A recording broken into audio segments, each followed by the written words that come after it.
she told me this is one for your dad. Yeah, she did. And I'm like, why? Why? Why?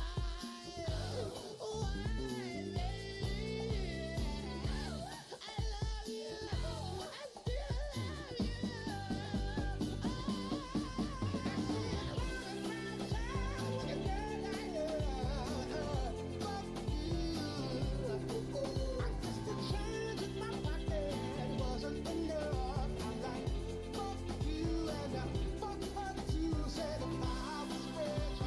still love you. And although that's pain in my chest, I still wish you the best. Fuck you.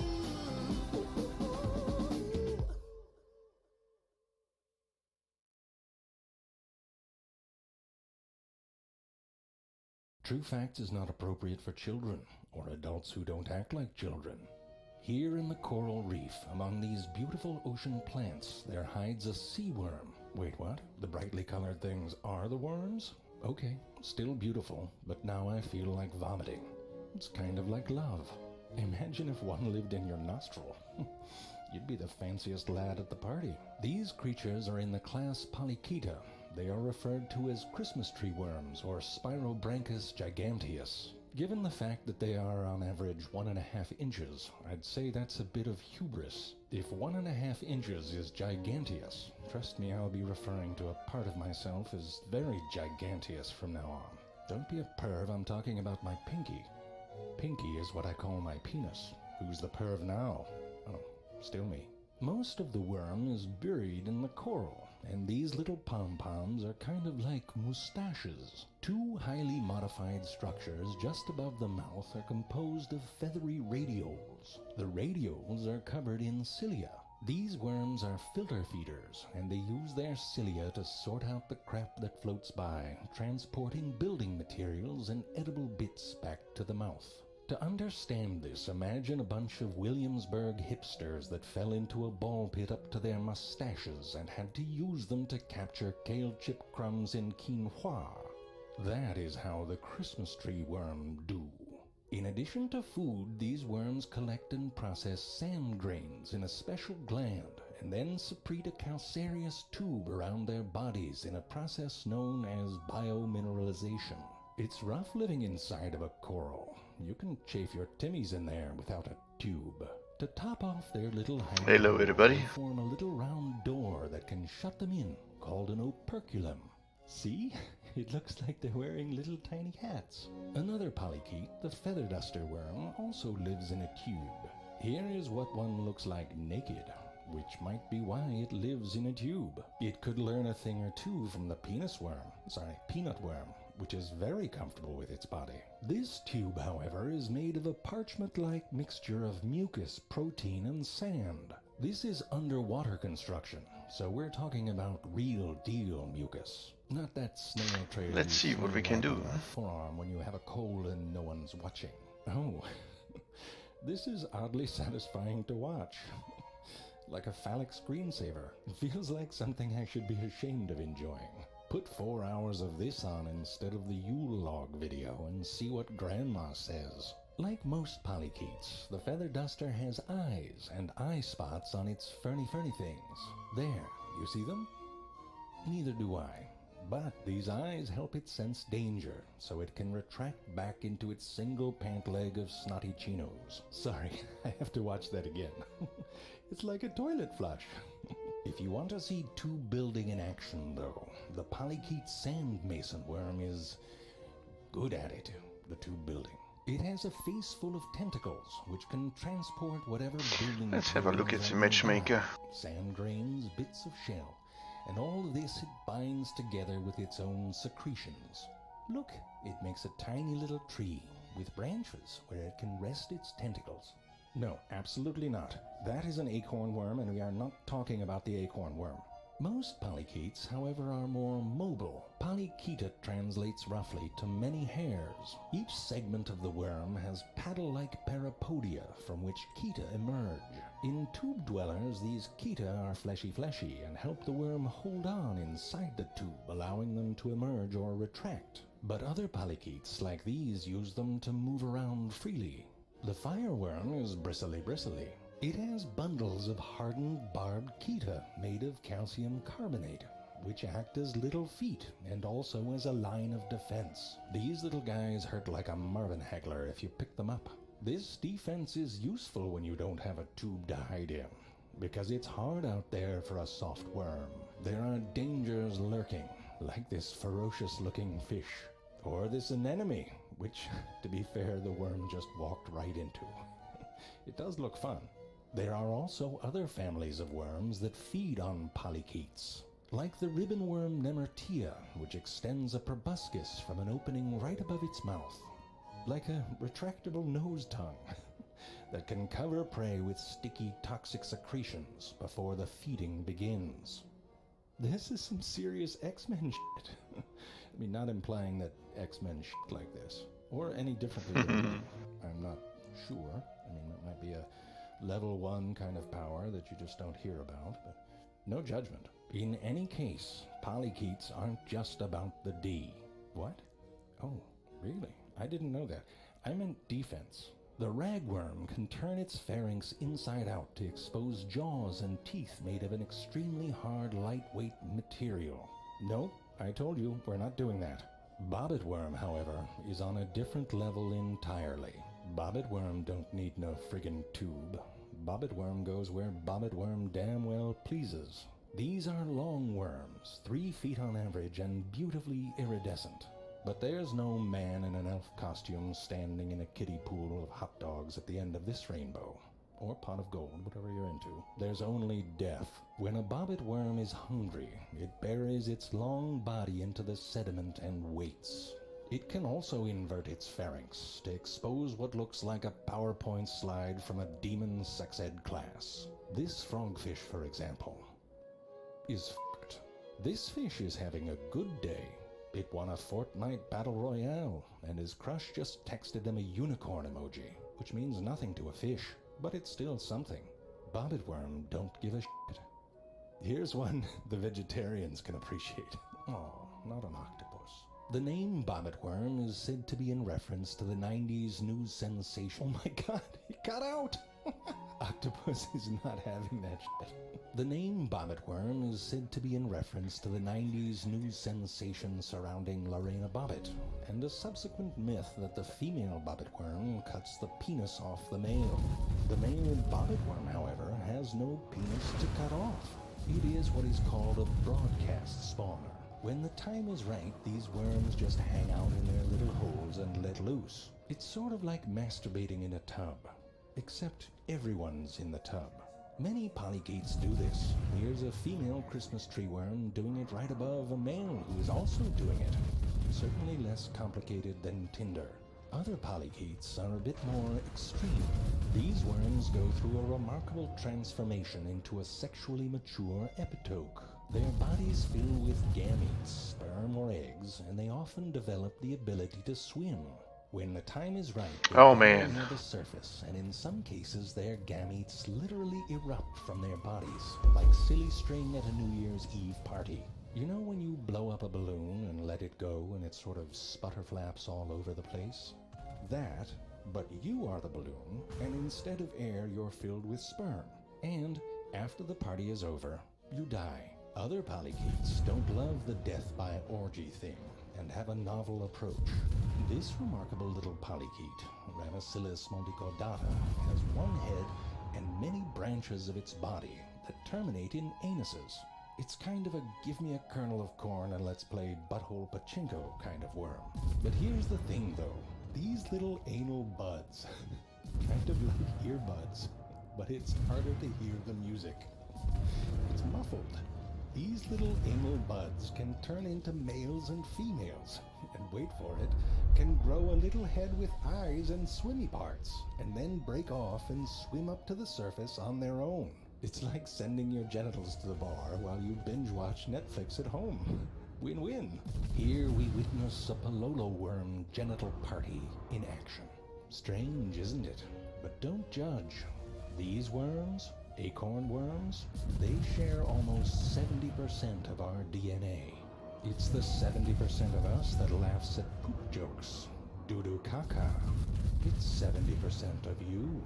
Remember, we're all just tubes with some fancy bits attached, looking for stuff to put in the front and finding places to put whatever comes out the other side. Guys, check it out. Long tongue. We got a fish with a long tongue here. Guys. Oh, look. A random hole. I think I'll go down in it. What could possibly go wrong?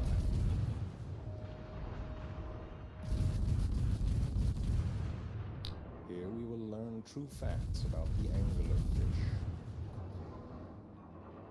The female anglerfish comes in many shapes, colors, and shades of ugly. It's like a rainbow of ugly. The male anglerfish is tiny by comparison, like a tiny little baby. He attaches himself to the female by biting her, and then digesting part of his face so he fuses with her flesh.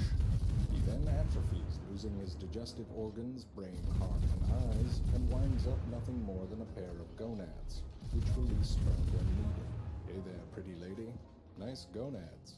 To the female anglerfish, the human male is a very loud, annoying, and unnecessarily complicated pair of gonads. The anglerfish is a master of disguise, hiding itself among the sand and rocks of the ocean floor. Here, an anglerfish compares its camouflaging skills with that of a flounder. Also a master— Holy crap! Did you— What the fuck? To hunt, the anglerfish waves things in front of its mouth that its prey is attracted to. Here, the anglerfish waves a lovely pashmina shawl, just the size for an unsuspecting shrimp. Here, another one presents a lovely pair of leggings. And here, a decorative hat feather. Sadly, the shrimps and their vanity pay the ultimate price: death. The deep-sea anglerfish collects glowy bacteria in its wavy thing to create a tiny little light.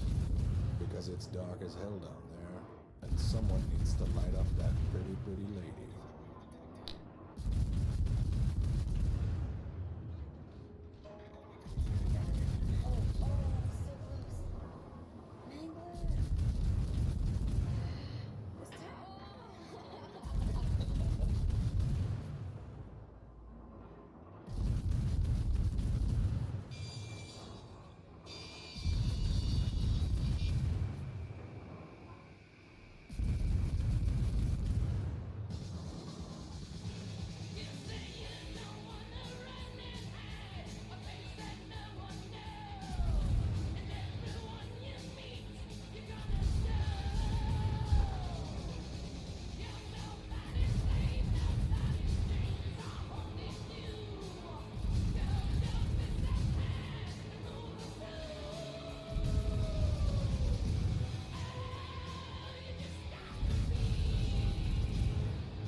Let's cook us a Bismarck.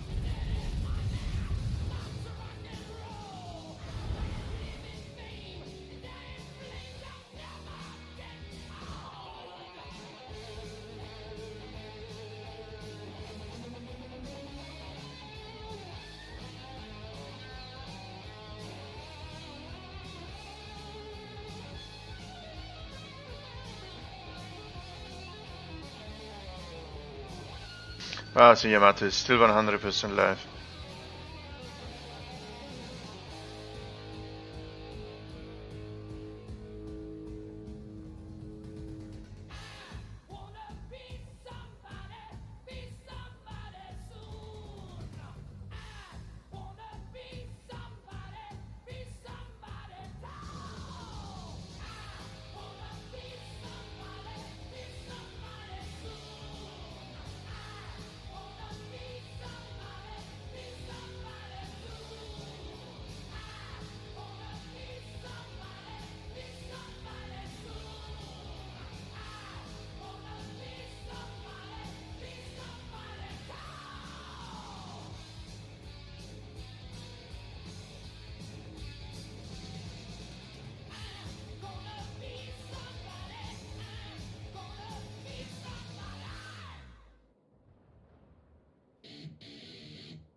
Yeah, these won't scout, it's always the same.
Jesus Christ, what a team.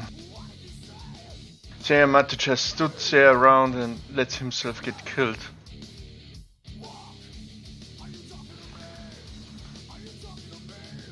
Yeah, no stats are hidden. There's a reason for it. Oh my god.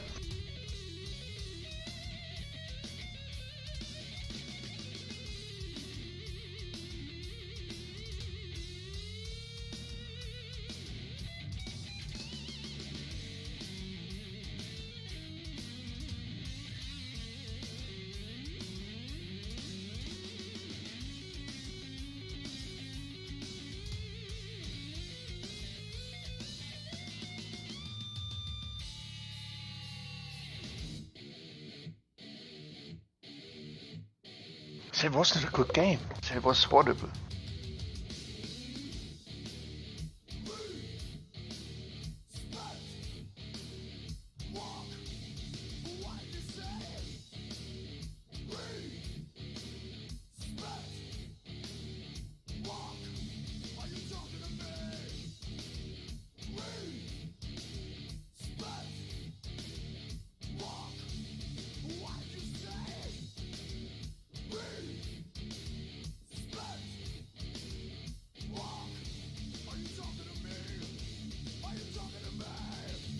Seriously, it is.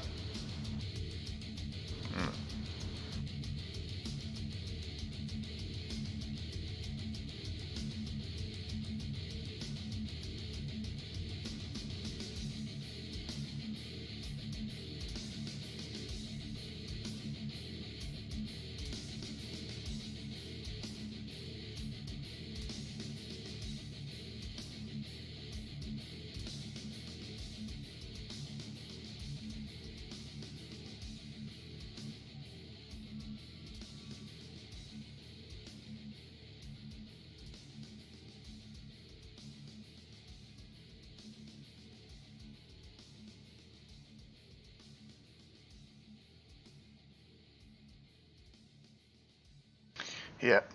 Oh my god.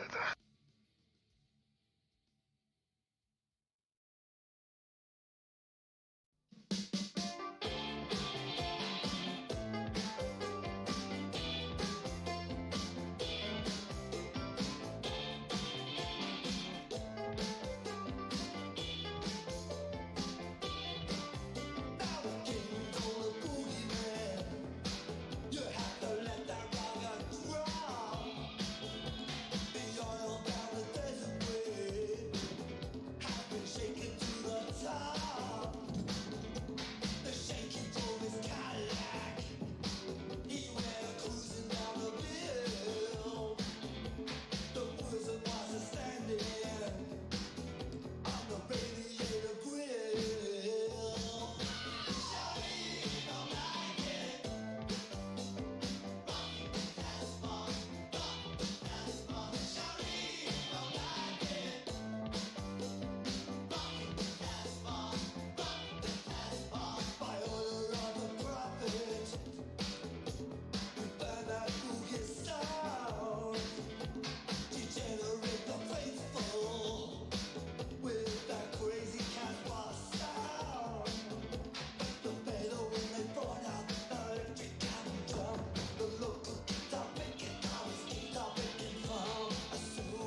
Alright, so we have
Yep. Always smart to go to ships like that.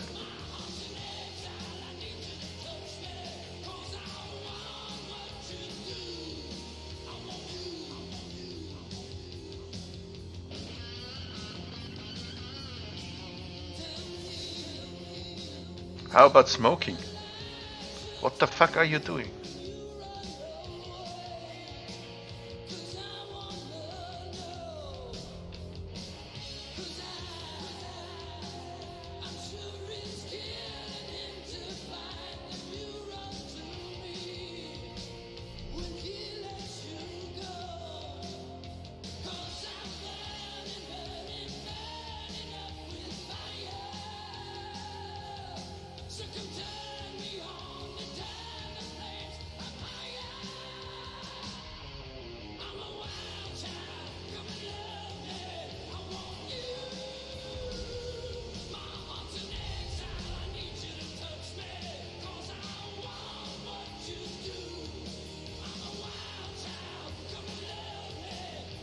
Oh, that hurt.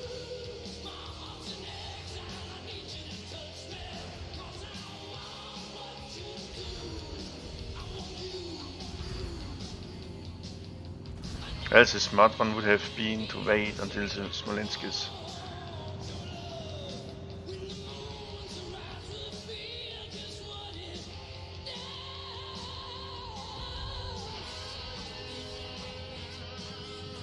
Is this middly? A little bit more.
Ladies and gentlemen, we've been chatting about them all evening now. Get ready, hang on to something. They have a brand new album out here called Motorhead is the name of this album.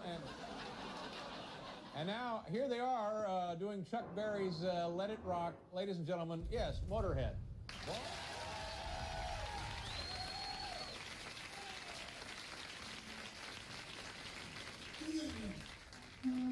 And in the meantime, our team getting destroyed down south.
Okay. Yeah, that was great, but if you boys ever do that again, we're going to have to close the teen center. My thanks to everybody who was here tonight. Have a lovely evening. Goodbye, everybody.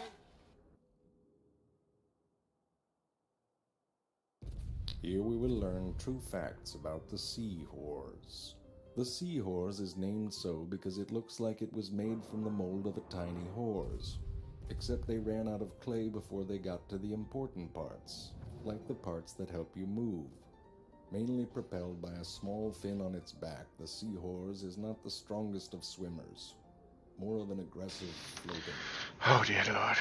Imagine trying to propel yourself on a skateboard solely by waving a Denny's menu back and forth really fast. Okay, Benjamin is close. Much like the human ear, and the seahorse looks good from a distance but kind of weird up close. Lacking both teeth and a stomach, the seahorse must eat constantly to make up for its poor digestive skills. Clinging on to whatever crap it finds on the ocean floor, the seahorse eats more than 3,000 brine shrimp a day, which means that brine shrimp are really shitty at running away. The male seahorse is the only male in the animal kingdom to give birth to its young. Here's how it goes down. The female uses her ovipositor to deposit eggs into the male's egg pouch. To understand an ovipositor, imagine the business end of a chicken, if that chicken was shaped like a penis. The male then fertilizes these eggs by releasing sperm into the water around him. That's right, when you go swimming, you're swimming in seahorse. When the babies are ready, they come out of his pouch in a way that resembles sneezing or vomiting. I didn't show this clip because, like many aspects of the miracle of life, it looks kind of gross, unless you're taking part. Here is a quiz. Which of the following is false? The seahorse often sings when it's mating. The seahorse often mates under the soft light of a full moon. Or the seahorse gives its partner a hug every morning during pregnancy. If you said false to any of those, you're a cynical bastard when it comes to love, because the seahorse does all three. So you go out there and find your seahorse lover. Put your ovipositor, that part doesn't really apply.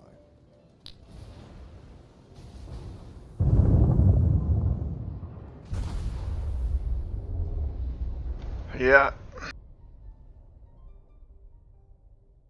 And the carrier doesn't do his job and goes for the DDs.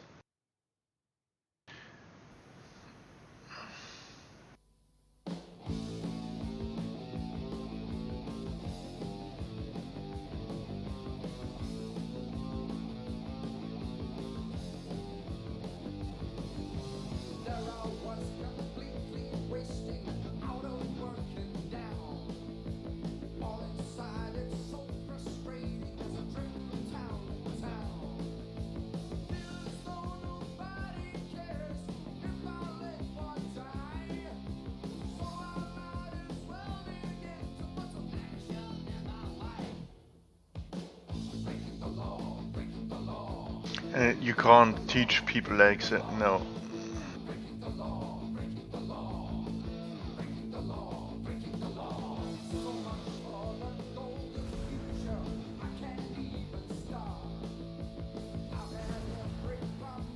So stupid.